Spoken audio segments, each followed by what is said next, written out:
Nisha.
Our second discussant for the session is Dr. Divya Padalia, an assistant professor in the Department of Psychology at Kamala Nehru College. Her research interests lie in critical, historical, and social psychology.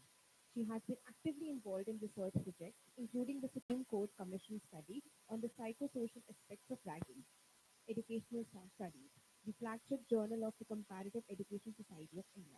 Additionally, she is the co-convener of the Research Interest Group education under CESI. With several publications and referred conference presentations to her credit, Dr. Padalia continues to contribute significantly to the field of psychology of education. We request Dr. Varsha Singh to felicitate Dr. Divya Padalia.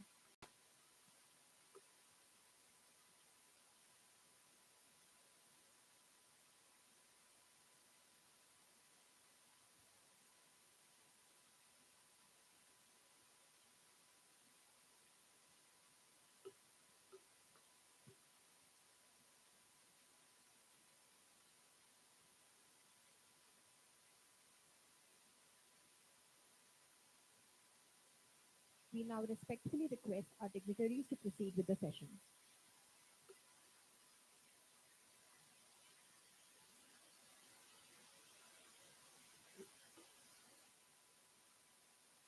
So when we are fellow learners, not dignitaries here sitting, just because we are sitting here, the way we are going to organize this is that I would say a few words in the beginning.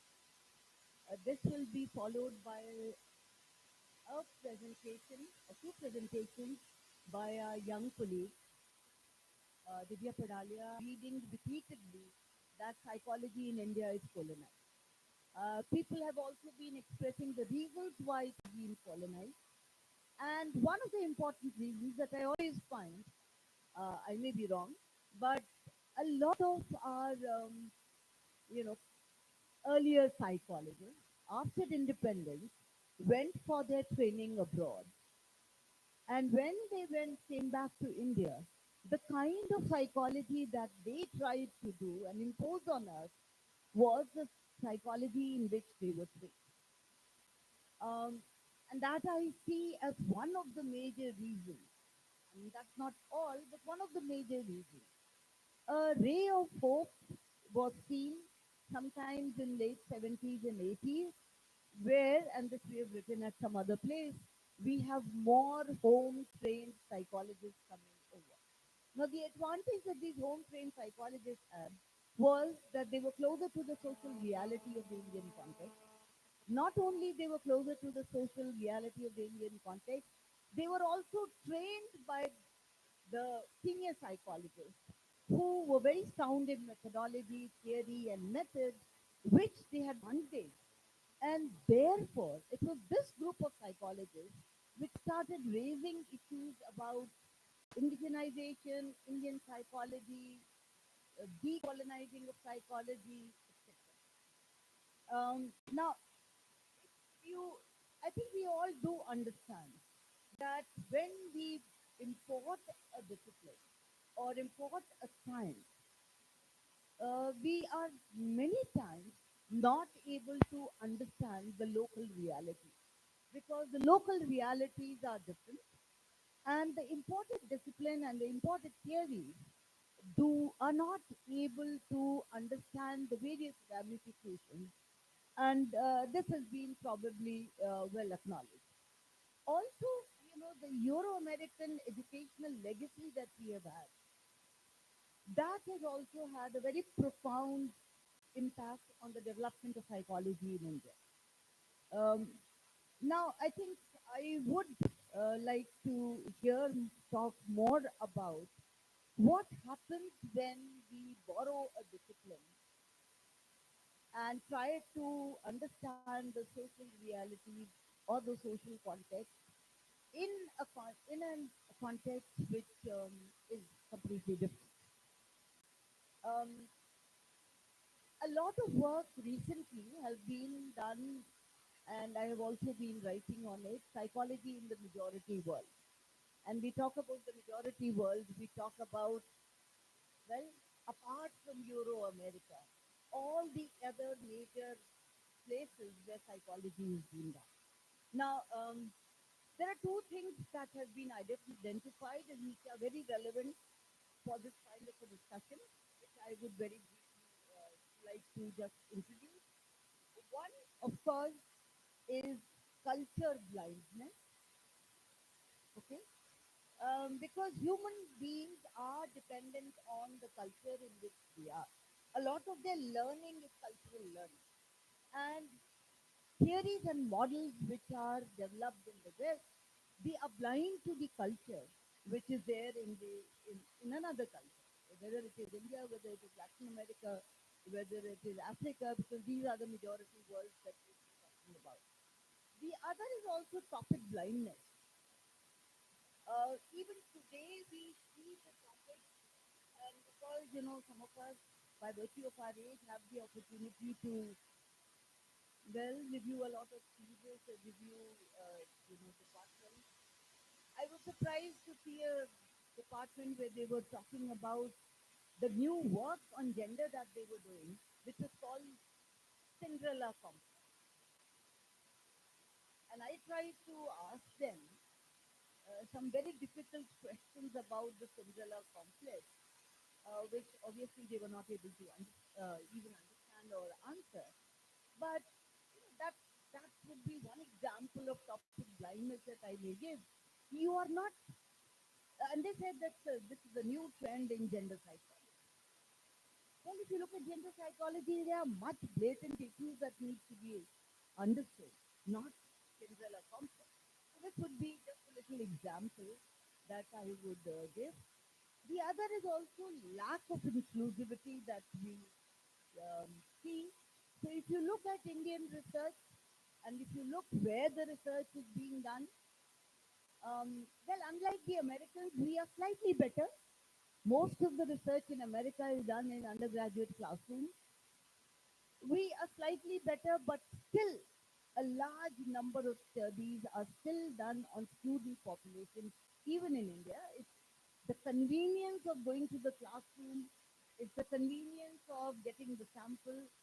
And if that is the criteria which guides your research, rather than the real question, I think we do need to reflect upon. So I think this is a major issue as I see, because this also results in lack of inclusivity. You are only looking at, again in India, the privileged who have the access to education, because these are the ones who are there in the classroom. Okay. Then, if we also look at some of the other problems, one is limited institutional infrastructure. I come from IIT and Arvind is from JNU. I don't think so. We are the right people to comment on it. But there are infrastructural limitations in a large number of institutions in the country, and they impact the type of research. And I do see it as a major barrier in knowledge construction. Also, the fact the policies of UGC. If you have to publish, you will go in for the road which is much easy rather than the road less traveled. And that is another problem where we keep on doing work that has been more colonial, inspired even today. Then another problem that you see with a lot of Indian researchers is one-shot studies. When I say one-shot studies, I'm talking about, you look at a sociologist's work, they are looking at gender issues, you find the life they spend looking at various aspects of gender issues. But psychologists keep on hopping and jumping depending upon the area which they think would give them grants. And as a result, programmatic research in psychology in India is completely missing. If I have to give an example, I'll be able to give an example of just one or two people. That again uh, is a problem of the discipline, which I think because there are young students here, I thought I would try to raise it. Then limited national, or hard sciences. Being in IIT, I see a lot of grants of crores and crores coming over to the engineering and the science discipline. And when there's a comparison with humanities, we stand very low because, first of all, we will not be able to spend that much money because we are not into that much of instrumentality. And I'm here commenting only on the discipline of psychology. There is very limited leadership when it comes to research, and people are, generally working and as islands of excellence in themselves. The kind of collaborative research which is needed, because if you look at the science model, it's collaboration. There is a group working, but here we are all individuals on our own, and that is also a major limitation as I see, because the kind of impact that you would be able to make, where policymakers start looking at you, start attending to what you are doing, is kind of missing when you are just an individual island of psychology as an elite middle class discipline. And this I am very, very, convinced about it. And this is also a limitation. I would not be able to comment on it much more here because of I would like to give my other colleagues also a chance. But that is a problem with psychology. Okay, then the colonial hangover has actually kind of created a situation where we just accept uncritically everything that comes from the West because that is valued. I see my colleagues saying I have so many international studies being done somewhere else. The idea is being generated somewhere else. Here they are just going to a classroom or to a setting and collecting data. And that's what I am very critical about. Okay, so how do we facilitate a change? And I will take a few minutes to talk about it. Um, well, the gatekeepers of psychology, methods, new research, innovative research. Um, so I well, lead a journal right now, and in psychology, at one time it was called questionnaire psychology. You can think of in the world, and also kind of validating those questionnaires in the Indian context. Now, this when I took over as the editor of the journal, and a large number of papers were just rotors, internal, external, control, validated in India. Well, first of all, I don't see any research element there. except using some statistics which is well established. And so my, task has been, which many people are very critical of my role, is not giving space to such articles. Giving space to such articles only when they contribute something meaningful, some new idea, some new theory that they are looking at. But if it is just blindly picking up any scale that has been developed in the West and collecting data here and doing a factorial study. So this is just an example to show how editors can play a very major role in bringing about a change. To do qualitative research and to get it published in good journals is another big challenge in psychology because psychologists have a bias for quantitative research. Uh, some of us have also created that space for qualitative research. We give them space, we encourage them, maybe some revisions that are needed are done. But that, when I was talking about,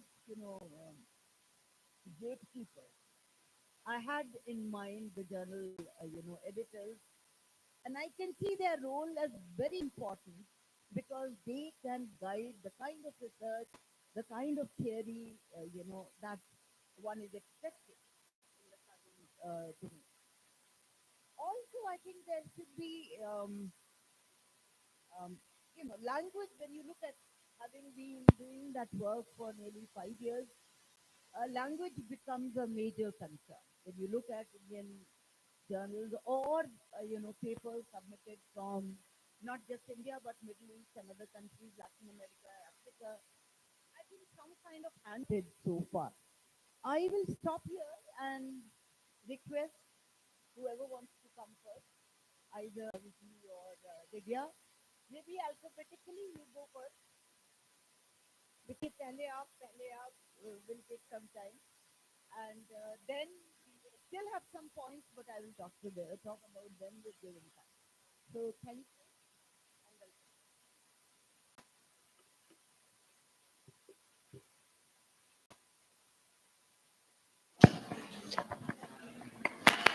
Can everybody hear me? Do I need this? Microphones are okay. Okay. Hello, everyone. Good morning, good afternoon, actually. Thank you, everyone, for being here, and thank you, Ankit, for calling me. Um, can everyone hear me? Just double checking. Excellent. Okay. So we have been talking about decolonizing, and we've been talking about this panel specifically is about the colonial legacy of psychology. And one of the big questions that emerges is why is this relevant to all of you? You're all young, you're around 18, 19, you spend half of your day on Instagram. How many of you how many of you have Instagram? Just raise your hands. How many of you saw one mental health meme today about toxicity, mental health, something about awareness, stigma, narcissism, boundaries? Chalo, sab ho gaya cover. Trauma bhi aa gaya. Very good. Okay.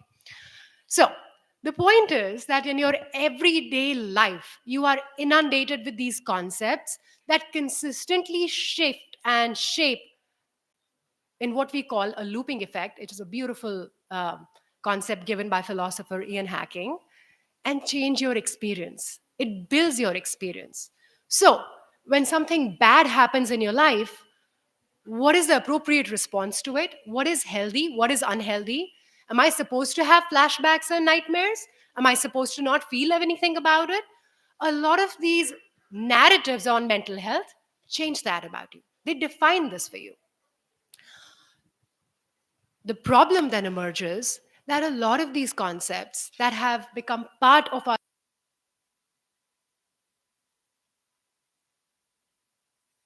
Okay, it's back. I did that. I will walk a little bit in a bit. So, a lot of these concepts that we use, we take for granted. We think they are, this is an important word, we think they are natural and we think they are unquestioned. Now, I want to read out just one little quote by liberation psychologist Frantz Fanon. And it's simply a quote that talks about how important the idea of questions are for a group of people who have a colonial legacy. So he's talking about us, the damners, right? People who are at the center of coloniality, at the center of power and knowledge, and the way all of those are, related. So just listen to this, and I will not read out anything else, I promise.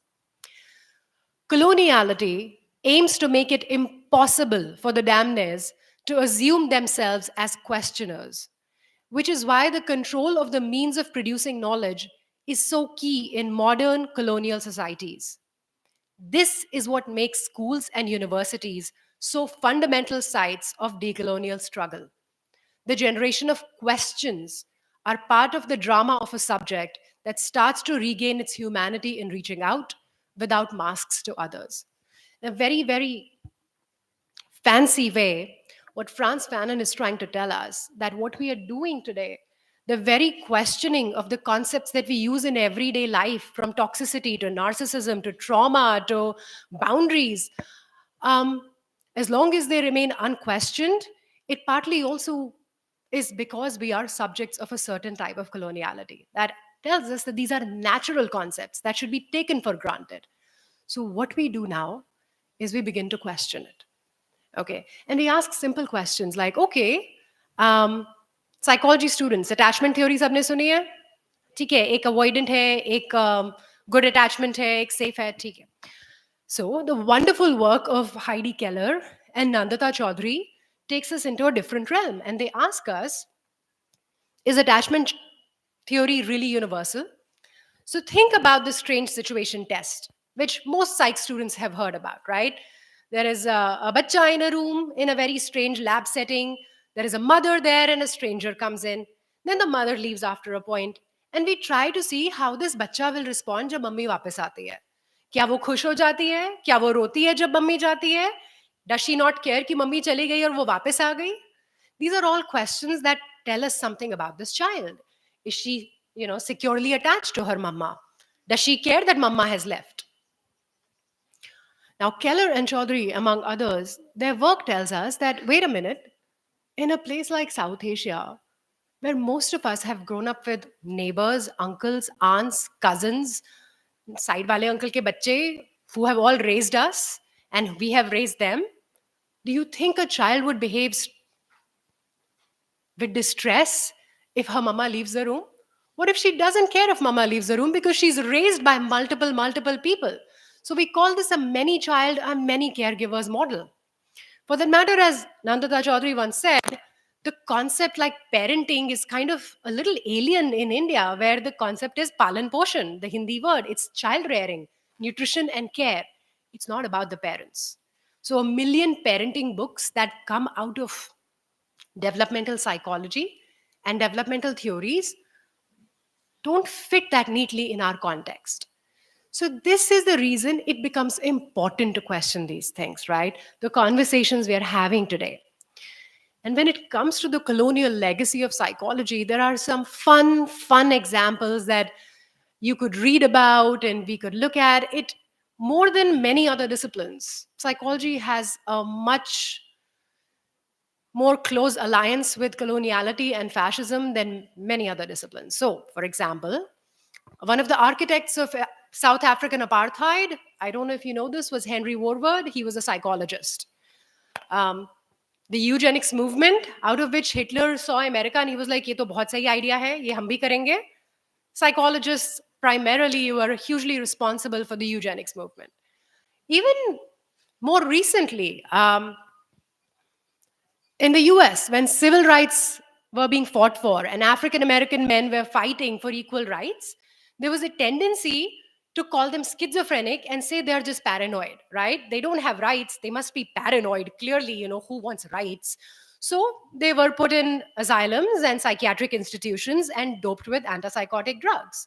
So Jonathan Metzl has a beautiful book called Schizophrenia as a Black Disease. And more recently, Helena Hansen.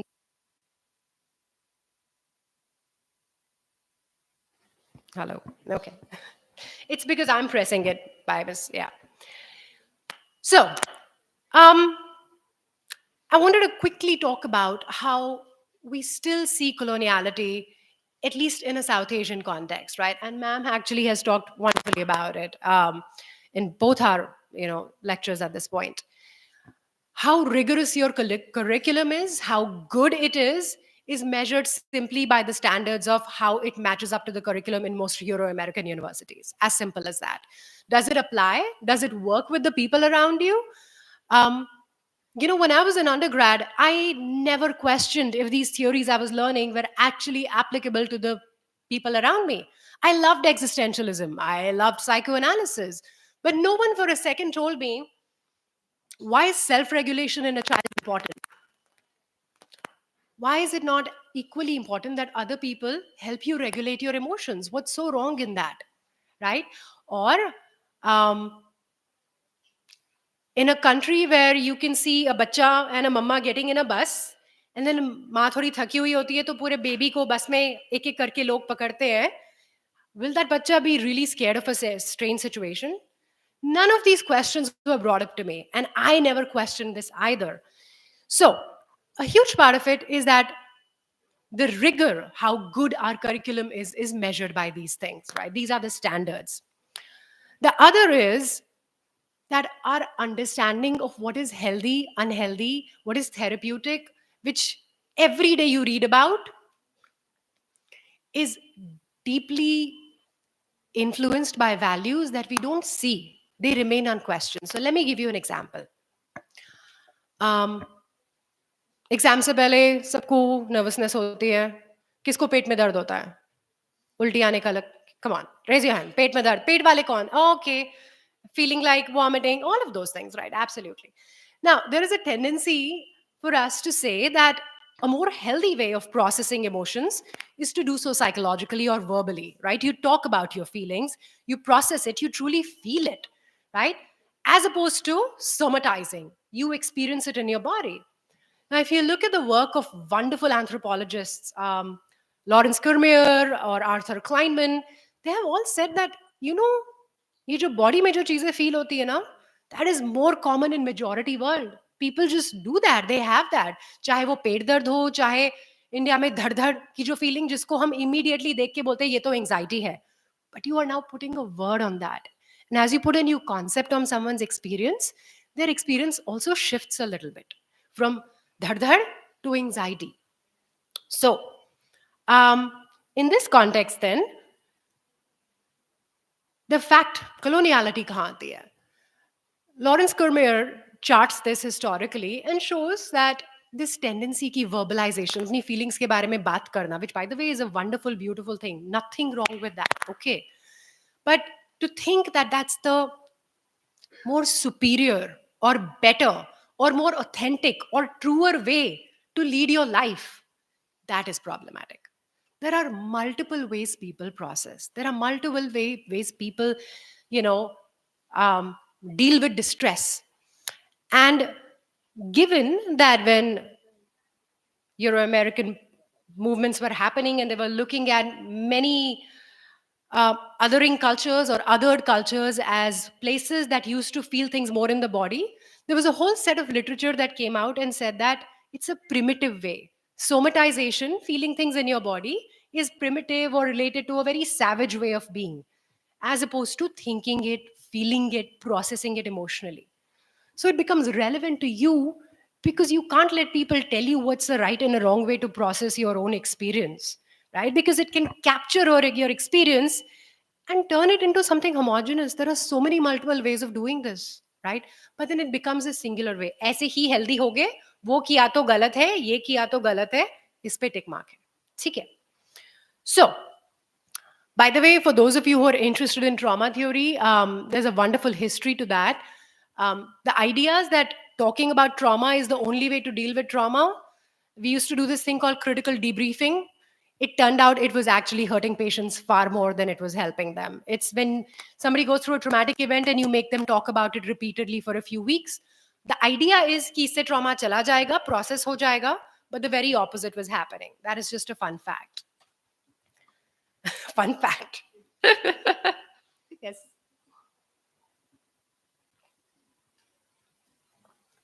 So, I want to kind of focus on what can be done and, the future of this, right? Um, Ma'am already talked about, Purnama ma'am wonderfully talked about how a huge problem in psychology is कि हमारी सारी studies, child development में, over 96% of the studies are done in what we call weird nations: Western, educated, industrialized, rich, and democratic. It's a fun little acronym. And then they're applied to the rest of the world happily, which is fine. Turns out it's not, right? Because this has severe consequences for people. So let me take you to the example of Native American populations, also known as indigenous populations in Canada and the US, where most of these theories are applied. So psychological theories are used, it's our discipline is kind of used by, as Nicholas Rose once said, it's the most used and misused discipline. जब भी कोई बोलता है ना, we have a problem, psychologists go and say हमें पता है, हमारे पास answer है. This is his quote, not mine. So social workers use a lot of it in early childhood development. And what happens very often is ki in Native American families and tribes in Canada, the Blackfeet communities and multiple other Cherokee tribes, who are already one of the most marginalized communities in these nations, jinka land, language, rights, life, dignity, liberty, sub were taken away, these theories consistently show them as deficient. And this has consequences. Their children often end up being taken away from their parents. So, for example, if a social worker who has learned her psychological theories and then learned about something like attachment and what is good parenting, and good parenting means a nuclear family unit, a nuclear family unit में मम्मा पापा घर पे या मम्मा घर पे and कोई बच्चे के साथ होना चाहिए. But in native communities, often it's the neighbors who will take care of a child. So the child will be there, but कोई आंटी आके हर 5-10 मिनट में देखती रहेगी साथ में. If a social worker finds that out, your child will be taken away from you. In the US, one of the criteria of taking your child away from you is if your baby sleeps in the same bed as you, which, by the way, is the most common thing that happens across the world. I used to live in Milwaukee. And Milwaukee was known for these billboards, pure highways pe, that had a picture of a bacha and a butcher's knife. Just huge billboards. And the billboard said, sleeping with your baby in the bed is like them sleeping with a knife in the bed. This is important because our theories in science, which we think are value free, are not value free. Because most people in white families, especially upper middle class white families, keep their babies dusre room mein. It enters our psychological theories. So, I come back to the question of questions, right? Which is, if we were to decolonize our discipline today, especially with young students, what would be one of the ways of doing it? And this is one of the ways I do it, especially in introductory psychology classrooms, which is not a course we teach in India, but in the US, it's a big course that's taught. Remember the quote by Franz Fanon, right? The importance of questioning. And that is what you can use. So there is somebody who's a beautiful writer on pedagogy called Parker Palmer. And he said that it's in a discipline, both the great stories are important. The great stories of a discipline are your theories, your Freud psychoanalysis, your Beck's CBT, or, existentialism's, whatever, Sartre's idea of whatever. But the little stories, and these are the stories of your students.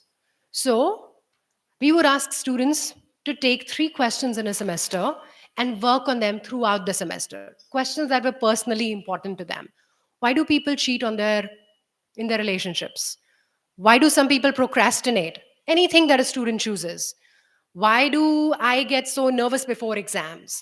Why do some people become bullies, right? So we take these student questions and we run them through multiple perspectives.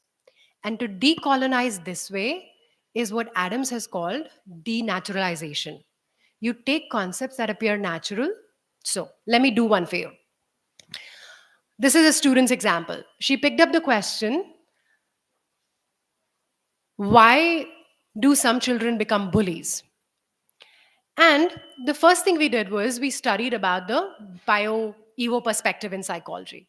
So she used this perspective to answer this question, this great story of biology and evolutionary theory, to answer her little story of why do some people become bullies. She thought, this is how she wrote about it. Maybe there is a child. Maybe he sees some kids bullying a kid. First, he doesn't want to do it, but then he realizes ki if I don't, then they will bully me also. So there's safety in numbers. There's safety in getting in the bigger gang. Evolutionary theory comes in, right? Survival of the self and fittest and getting into. And then she talks about maybe by bullying over and over, there would be some changes. And then she talks about neuroplasticity. That doesn't have to be a perfect answer. It has to be an answer that makes her think about these small questions. She then takes it through psychoanalysis. Maybe this child's childhood had issues in the anal phase of development, and so this child has issues with power, right? Freud would maybe take it towards power. Then she talks about it through a humanistic perspective. What are the needs of this child that are not getting fulfilled, that this is coming out as a need for power, as Viktor Frankl would say?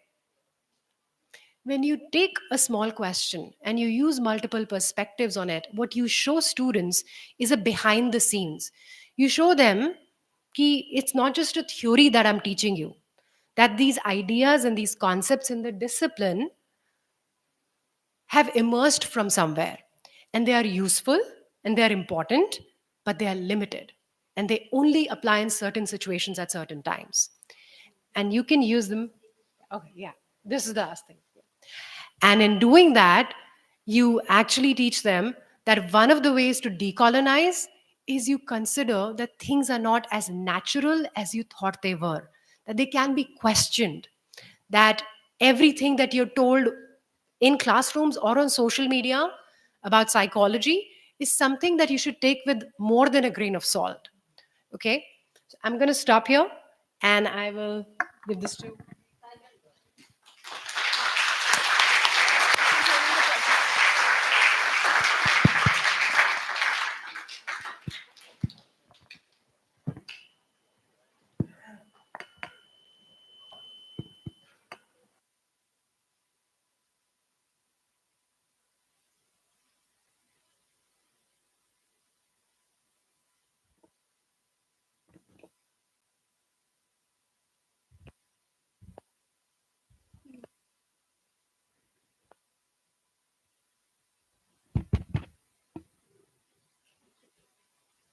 All right, am I audible now? Okay. So, good afternoon, and thank you, Dr. Ankit, for inviting us here and giving us the opportunity to engage in this very significant theme. I want to start with, can we go to the next slide, please? I want to start with the previous one. Thank you. I want to start with a little story from a film that I recently got an opportunity to watch. It's called Humans in the Loop, and it's a story about an Adivasi woman who lives in the city, but after a divorce comes back to the village. Her name is Mehma, and she comes back to the village, and to sort of support the family, she starts working in an artificial intelligence center. And her work there at the center essentially involves labeling data. There's thousands and thousands of pictures that are given to these women who work in the center, and they're supposed to label these pictures. So it could be, insects, crops, people, different kinds of things, and the job is to label these pictures. And the idea is that the labeling would help AI get smarter. Right? One day, the supervisor at this artificial intelligence center gets a call from the top office, and from the accent it's clear that these are people sitting in the West somewhere. And they're very angry with the supervisor because the labels that have been put out to the data are not correct, and flawed information is going to the top bosses. And she's given this ultimatum that if you don't correct this, we won't be giving you more work. So she's, of course, very distressed. And she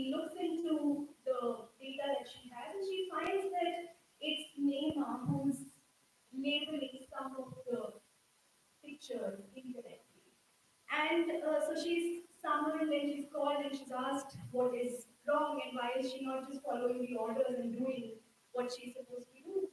And she says that I will, and it's a very pivotal moment in the film where she says that I will not label the worm, the caterpillar, as a pest because for me, for us, it's useful. It only eats up the rotten or the damaged part of the leaf.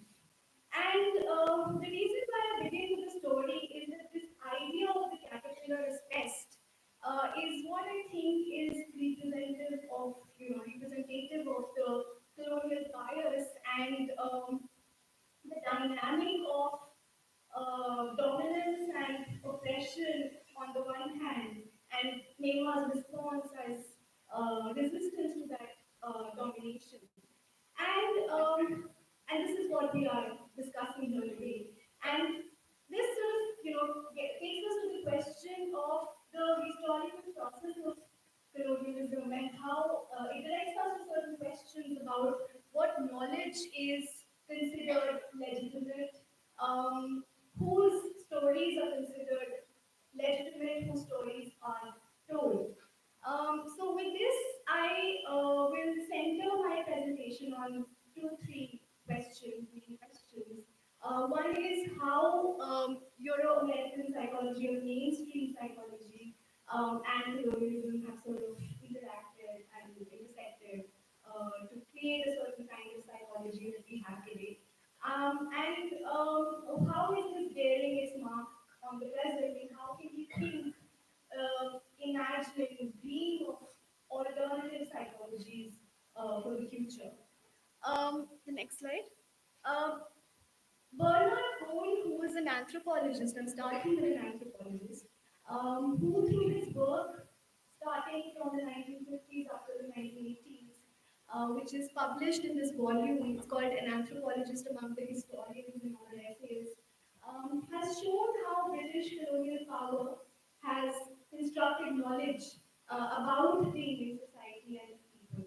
And how through this knowledge the colonial ruler has exercised control over the minds of people, and how this kind of control over the mind was as necessary as the material resources of military organizations to control the people.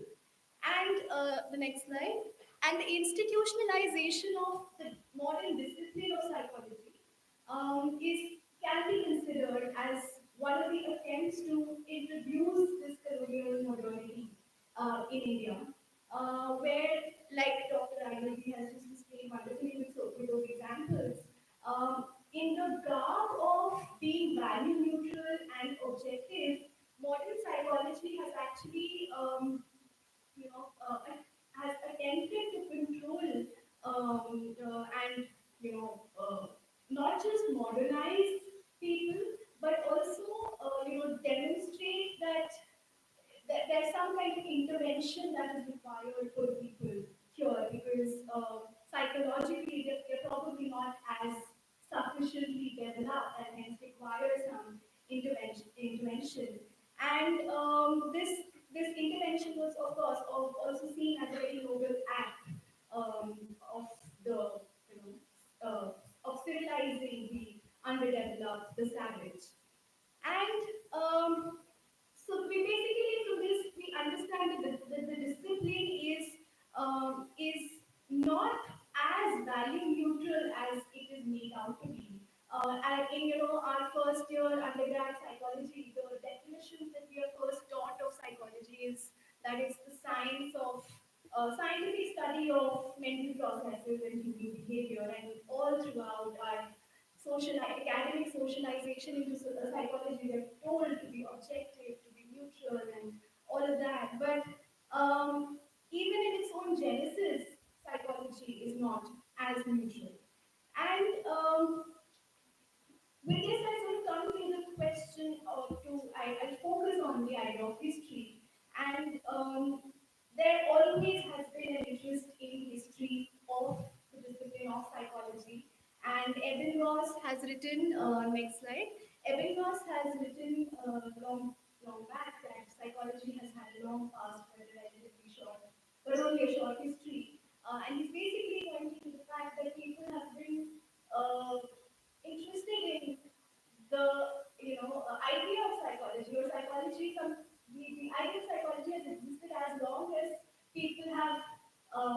thought about themselves, about others, but the formal documentation of the history of psychology is relatively short.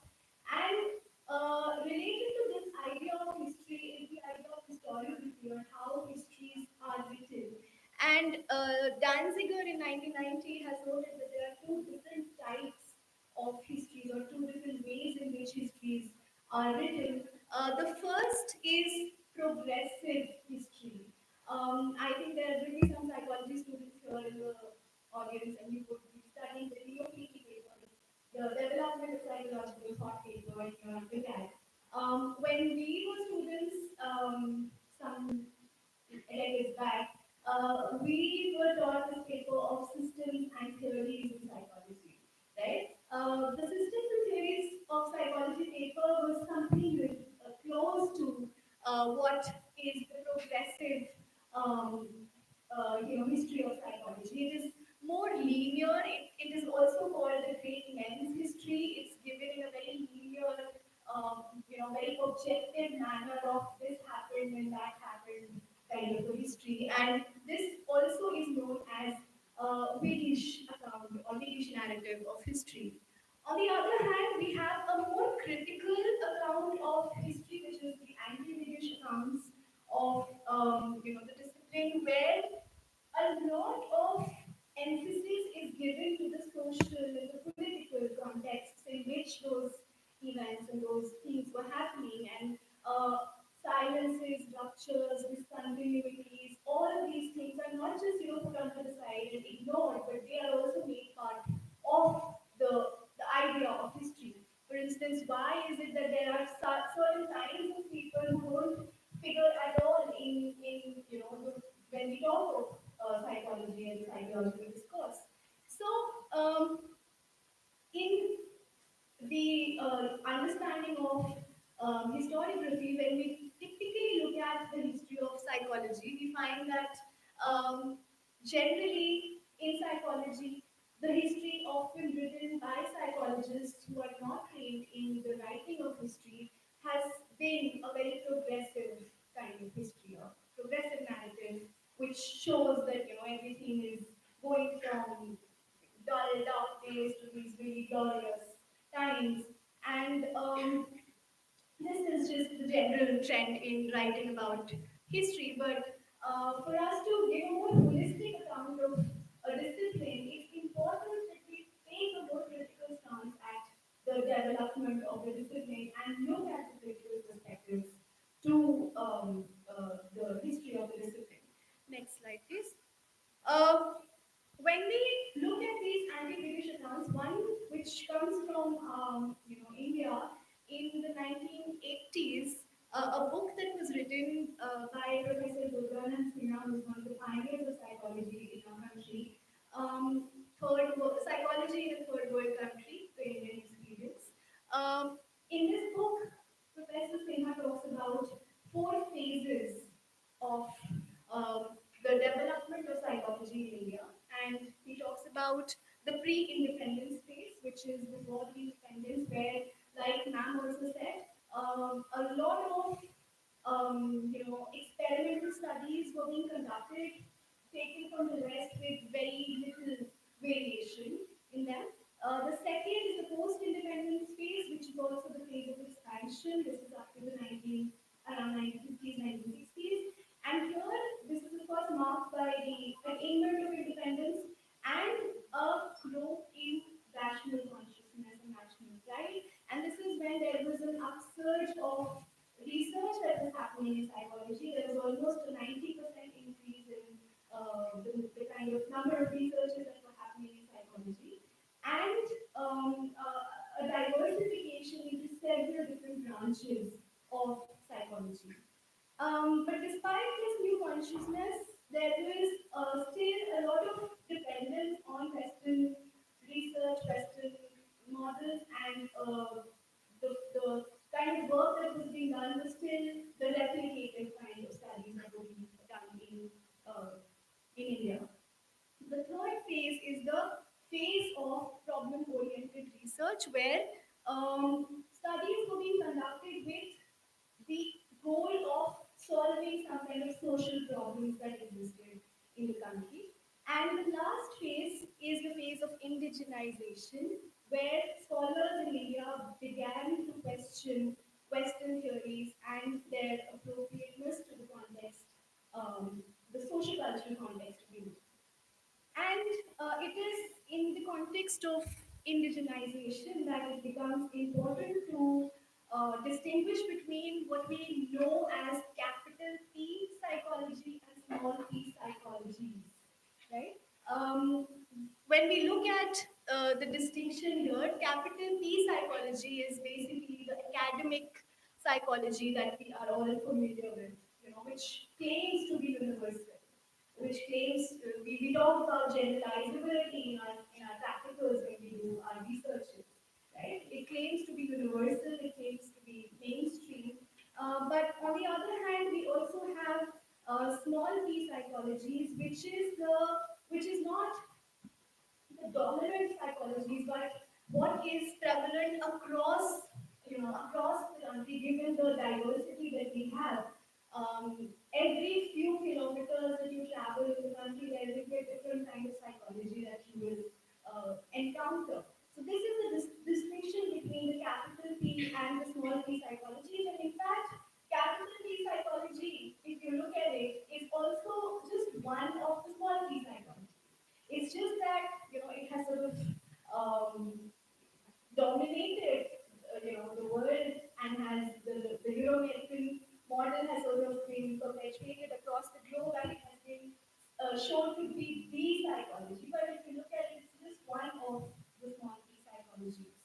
So although capital P psychology is claiming to be universal, but we find that there is a gap between this capital P mainstream psychology and the small p psychologies, the multiple psychologies that exist in our social context.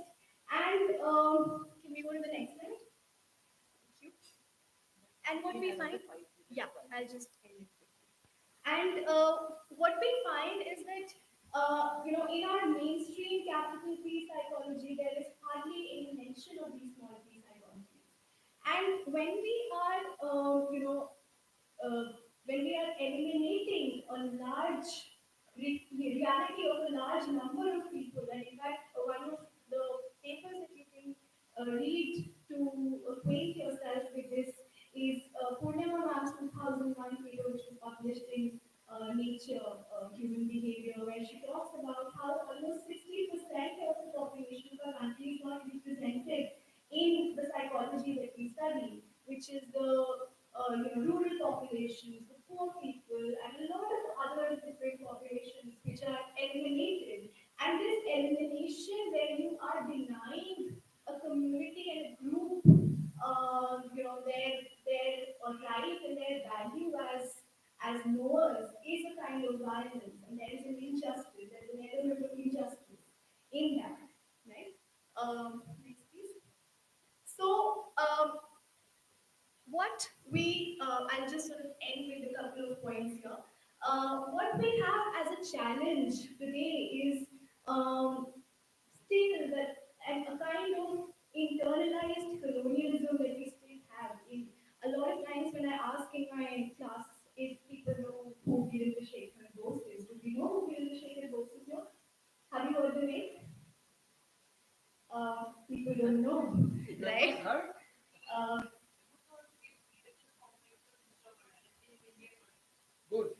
yes.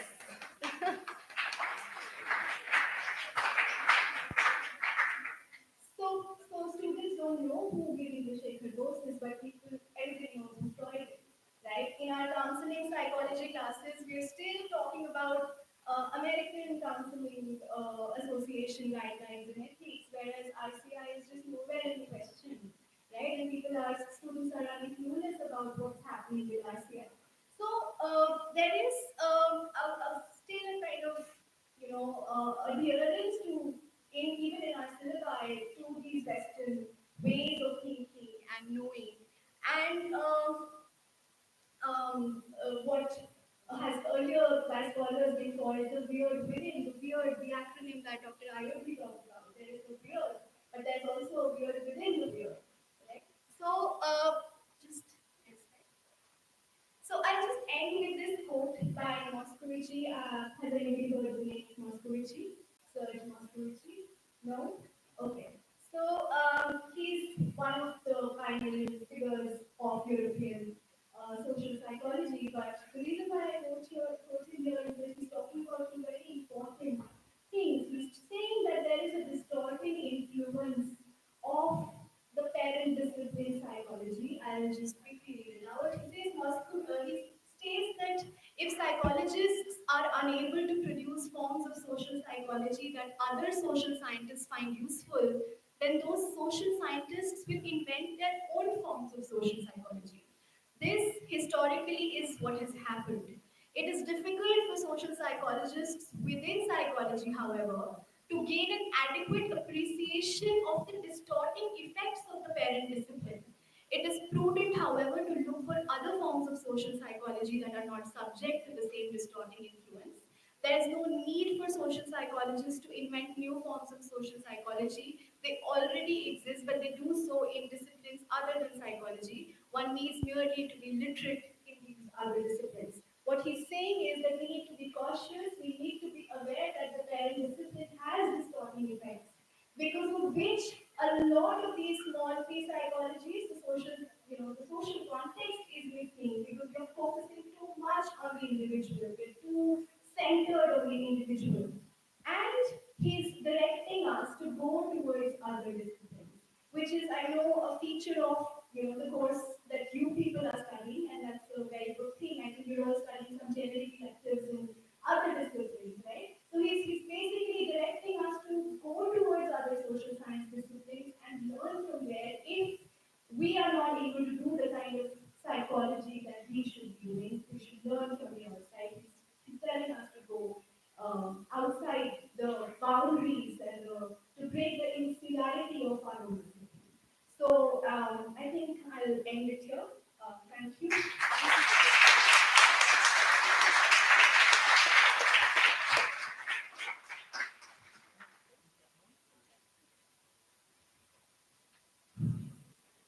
Good afternoon.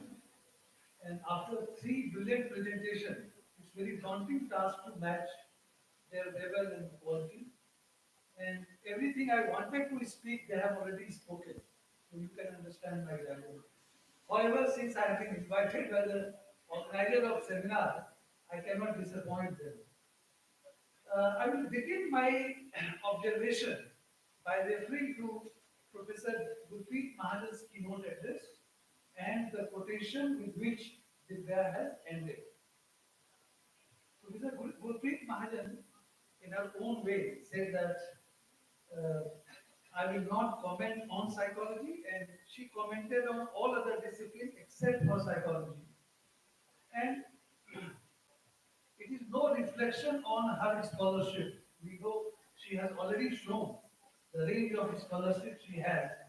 It is reflection on the nature of psychological knowledge.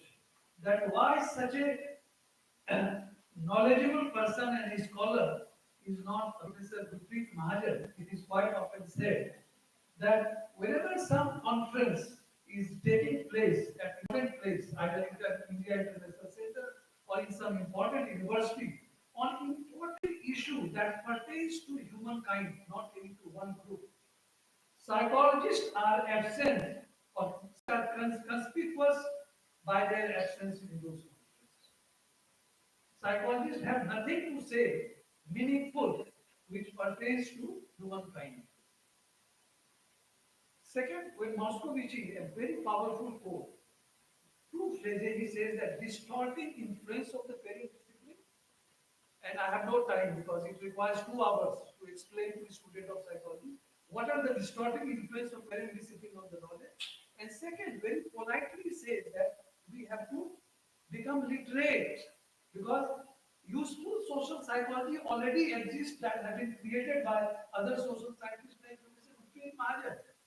We psychologists are not literate enough to acknowledge and recognize that that is also a psychology, and that is a problem. Anything in whatever manner has, I'm not a great fan of anything, but at least this element, when it talks about interdisciplinarity, because if as long as we remain within the cocoon of psychology, within the comfort zone of psychology, we do not know what is happening. And why it is happening? Because there is some problem in the foundation of discipline. Vidya has said that in the first class at undergraduate level, how psychology is defined, subject matter of psychology is defined, and the message you get that psychology or psychological process exists within the mind of human being, within the mind of individual. And who is individual in psychology? Because individual is talked about in other social science disciplines. Political scientists also talk about, sociologists also talk about, but individual of psychology is atomized individual, a historical individual, a social individual, a political individual. And ironically, this kind of individual does not exist anywhere in the world. So subject matter of psychology is a fictitious individual. And I will not mince my words, no? And I can debate with any great psychologist who try to defend psychology. So if foundational assumption of discipline is fictitious, what will be the fate of knowledge that is created by this discipline? And why it has happened? Because we all know history of official history of psychology started in 1897 with the establishment of laboratory in Leipzig University by Wilhelm Wundt. And end of 19th century was heyday of natural science. And in the field of knowledge also there is a caste system. And why I'm using this caste system? Because we are more familiar as an Indian. So it is a social stratification. There are some superior, there are some inferior. In the field of knowledge also, around 19th century, this kind of hierarchy at least started appearing and people started acknowledging or recognizing knowledge in hierarchical sense. So scientific knowledge was considered to be more valid, superior. So psychology sided with science and one version of science. Because towards the end of 19th century, there was very limited understanding about science. What is science? What is science? And I have studied, talked about in class, in our PhD class, I said, ironically, scientists do not bother to reflect on this issue, what is science. They are so overconfident and over or complacent, they think whatever they do is science. I think it is not right. And I think if you ask, very few scientists will be able to give you very sophisticated, nuanced answer about to this question, what science is. They can't. It is philosopher, and especially those who specialize in the sub-discipline of philosophy of science, they can talk about. So, why it is relevant? Because the discipline, the message you get in first class in BA, that it is a scientific discipline. But what is the meaning of science? How science should be done? And why science should be done? This is not elaborated at all, because as a psychologist, we do not receive this training. So if we want to follow the model of natural science, the first thing, the first, there should be inclusion in our training. Whatever is being taught is fine, but in addition to that, if philosophy of science is not taught, then I think psychological knowledge that is created would be inadequate, sometimes distorted, and sometimes very damaging also. And there are enough evidence, like psychiatry, which is very close to psychology. And psychiatry as a discipline has been used by colonial power, colonial ruler to perpetuate colonialism. And one brilliant researcher, Christine Hartnett, who visited our center in JU also, she was visiting professor, and she wrote a marvelous book, Psychoanalysis in Colonial India. And you can read that book, published by Oxford University Press, and where she has argued very eloquently Bernard Cohn that there were several kinds of weapons or tools of colonialism, and knowledge production was also one very important tool of it. And psychoanalysis, according to Christine Hartnett, served as a tool to perpetuate and legitimize and glorify. And by one of the things she has highlighted is that some of the British psychoanalysts that time who were working in India and how biased they were because one mental hospital that was established was known as European Mental Hospital in Ranchi, Jharkhand. And this hospital was established to treat European mental patients, not Indian mental patients. And two British psychologists were there. But instead of talking anything about mental health of the Britishers, they only talked about the mental health of Indians, and even they found some deep psychological problem in the psychology of Mahatma Gandhi because he was one of the freedom students. It was afraid to delegitimize a charismatic leader like Mahatma Gandhi, who was really so that is one gross misuse. Do you think that with the end of colonialism, this misuse has ended? Because 15th August 1947, we are an independent country. So you may ask this question, why are we talking about colonialism today? Colonialism has ended long back. There are two concepts that are very important. Colonialism and imperialism. Imperialism is a broader concept. It refers to the power relationship at internal level. And colonialism is manifestation of that. So in colonialism, the colonizer has to conquest the country and has to administer those. But in imperialism, one has not to go to that country to conquer and to administer, but by DC or London or Paris, they can continue to control. And that is happening and psychological counterpart is that coloniality. So coloniality of mind. And why it is very important? It is not only thinking, it is very, very important for psychology also.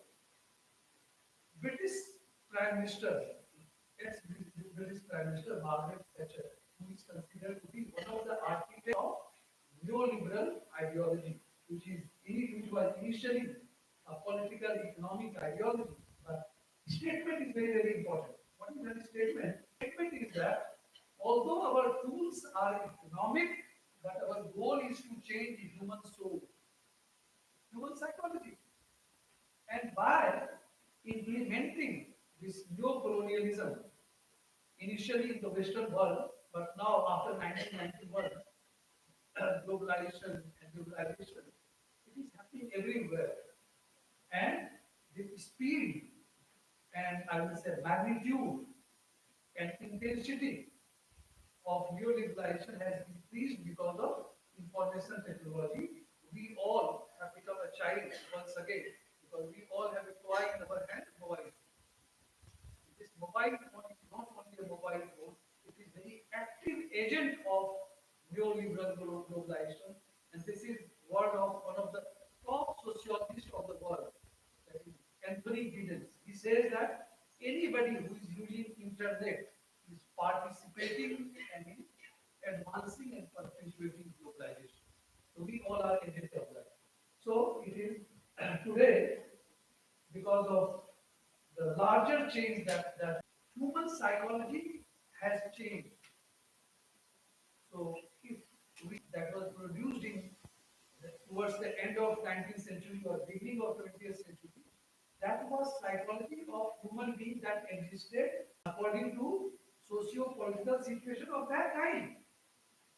But psychology of 21st century cannot be understood with the help of concepts and theories that have been propounded by great psychologists. So I'm not blaming them. I'm simply blaming ourselves who do not is like a distorted mirror and that gives us a distorted picture. Thank you.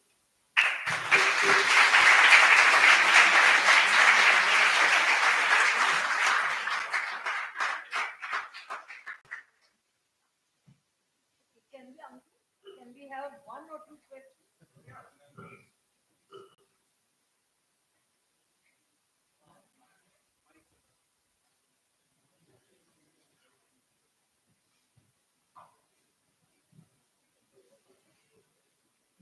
Hi, I'm audible. Uh, how do we approach research that is not culturally blind and especially the appropriate methodology and choosing the topic regarding it? You are asking me. Both of you. So,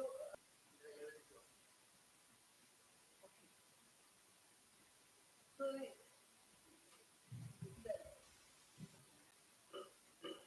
So a good example is the research by Schroeder on lecture, okay, which is typically is when you look at different emotions in the West, when you look at any, yeah, the different kinds, basic and other emotions, you hear about guilt, shame, this, that. But Schroeder and his colleagues, they talked about justice, a typical Indian emotion. Okay? So you're being culturally sensitive to it. And now when you look at it, something which is so culturally relevant and culturally sensitive, you cannot tap it to the 5-point rating scale that we are so used to because we live in this environment. So maybe some kind of, one has to think of other methods. Of course, there are a variety of qualitative methods that are available. Or maybe certain situational tests can be kind of created. But you need an alternative methodology actually to study things which are more culturally relevant. I'll give you one example. We were doing this research long back, and Professor Arvind was also with us in the Mark Villa. We are having the Kumbh Mela at Allahabad at Prayagraj these days. At that time, it was Mang Mela, and it was a project to look at identity and collective participation, etc. in the Mela. And there, when we started using the 5-point rating scale, we knew that we were not getting to what we wanted. So, while tapping the emotions of people, and this was a suggestion given by Arvind at that time. And Arvind, I think I would ask you to, yes.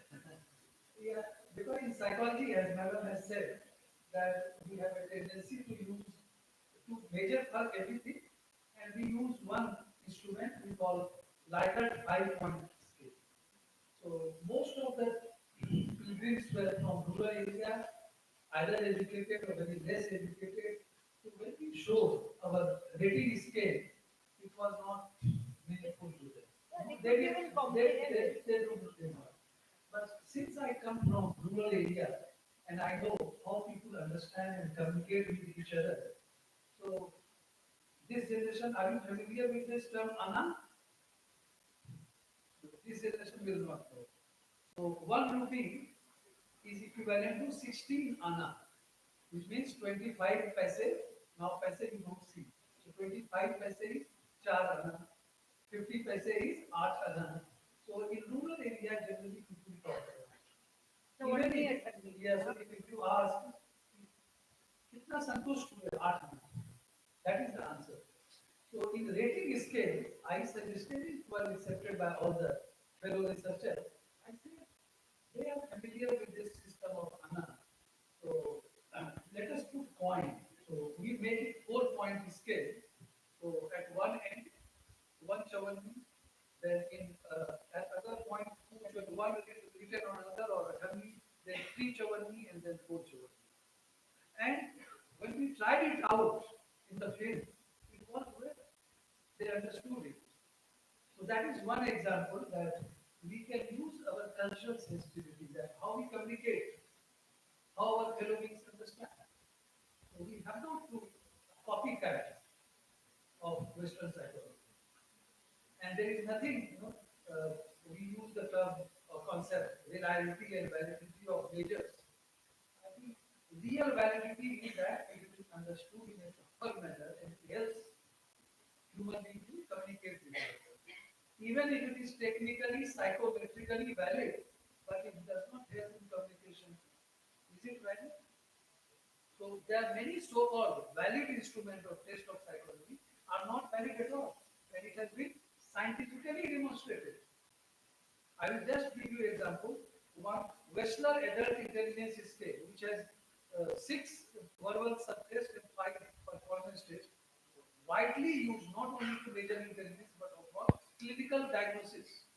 And the report's book, 100 pages, devote on that. One Indian psychologist, Dr. B.N. Kuhan, unfortunately he died due to COVID.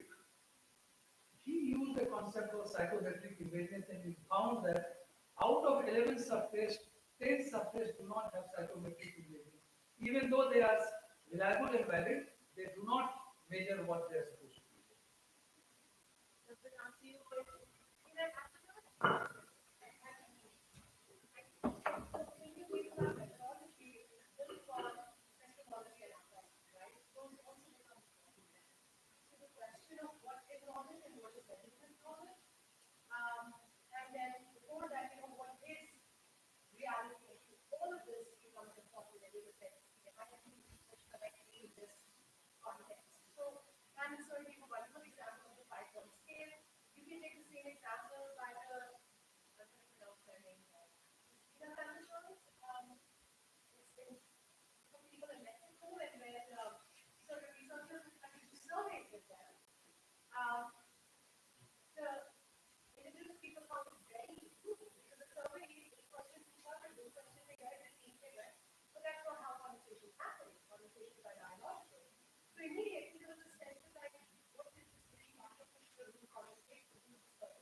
Okay, so as the organizer is telling me, you can ask these questions when you're having lunch. Yeah? Yeah, Thank you that so is the much. best place.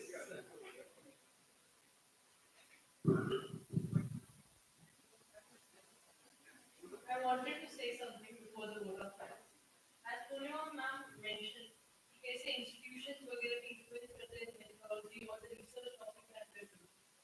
I wanted to talk about how Arvind sir also mentioned there's not much to like about anything. But the thing that has changed हमारे syllabus में नहीं है is that it has brought the Indian perspective in the psychology. Now we know how Vedanta or yoga has influenced our Indian society. Not only that, rather than studying how Freud influenced this another, how what Freud believed about the psychosexual stages. Now we also know what Indian perspective and how we view those stages and how it does not mean much in the Indian perspective. Thanks to the Indian psychologist I must say. Now, we now invite Dr. Anisha Jivia, the HOD of Psychology, to deliver the vote of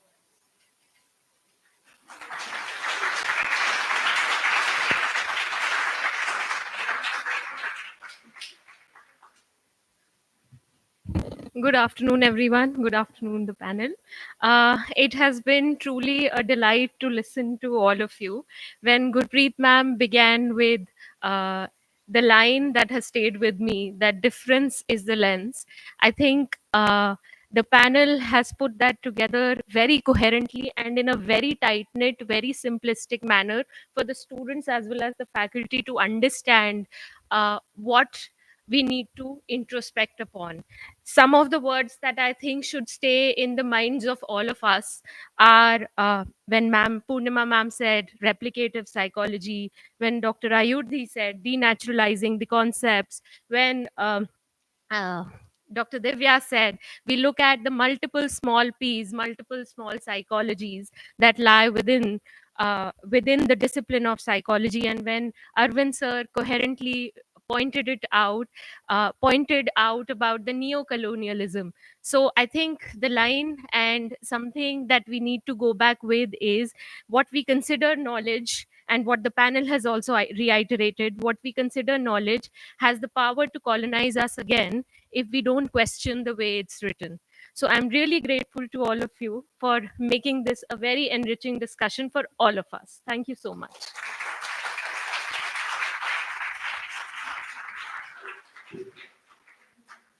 Thank you, Dr. Nisha Sunithan, for your heartfelt welcome. We lunch at the designated area at Restaurant Canteen. We kindly request